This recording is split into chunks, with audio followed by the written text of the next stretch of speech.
नागपुरातल्या रस्त्यांवर कारची रेस लावत स्टंटबाजी करणाऱ्या तरुणांना पोलिसांनी चांगलाच दणका दिलाय।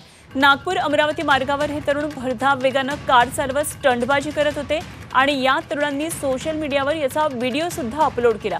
त्याची दखल घेत पोलिसांनी सर्व कार मालकांचा शोध घेतला आणि स्टंटबाजी करणाऱ्या या तरुणांना ताब्यात घेतलं। आता या तरुणांवर मोटार वाहन कायद्यानुसार दंडात्मक कारवाई केली आहे। त्यांच्या पालकांनाही त्यांच्या या कृतीची माहिती दिली आहे आणि इतकंच नाही तर त्यांच्याकडून माफीनामा सुद्धा बदलून घेतला आहे।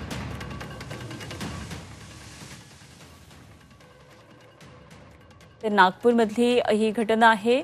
नागपुरातल्या रस्त्यांवर कारची रेस लावणारे हे तरुण आहेत। पोलिसांनी आता त्यांना चांगलाच दणका दिलाय। नागपूर अमरावती मार्गावर हे तरुण भरधाव वेगाने कार चालवत स्टंटबाजी करत होते आणि त्याचा व्हिडिओ सुद्धा सोशल मीडियावर त्यांनी अपलोड केलेला होता। पोलिसांनी दखल घेतली आणि या तरुणांवर कारवाई केली आहे।